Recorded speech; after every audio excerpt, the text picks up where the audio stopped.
Buongiorno e ben ritrovati con una nuova edizione del TG Flash di New Sicilia.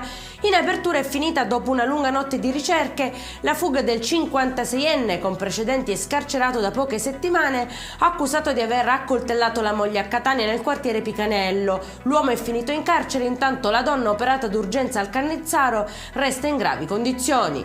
Sequestro per evasione fiscale a Marsala nel Trapanese, dove la Guardia di Finanza ha posto sotto vincolo un immobile da oltre 115.000 euro riconducibile a un professionista. Secondo le indagini l'uomo avrebbe omesso la dichiarazione dei redditi superando la soglia penale. Furto di rame manda in tilt la linea ferroviaria a Montemaggiore e Belsito. Arrestato un 26enne colto in flagranza mentre caricava i cavi in auto. Recuperati circa 16 kg sul posto e altri 13 kg nell'abitazione insieme a materiale utilizzato per l'attività illecita.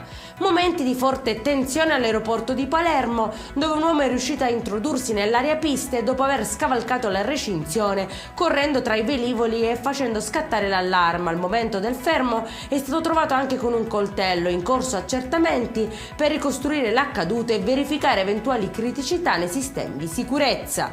E in chiusura parte con numeri importanti il bando turismo in Sicilia. Sono 2.689 i progetti ammessi alla fase successiva della graduatoria provvisoria. Le domande esaminate superano quota 2.700 per investimenti complessivi che sfiorano 1,1 miliardi di euro. Per il presidente Schifani si tratta di un passaggio chiave per rafforzare un settore strategico e migliorare l'offerta turistica dell'isola. Per questa edizione è tutto, prossimo appuntamento alle 19:30, buona giornata.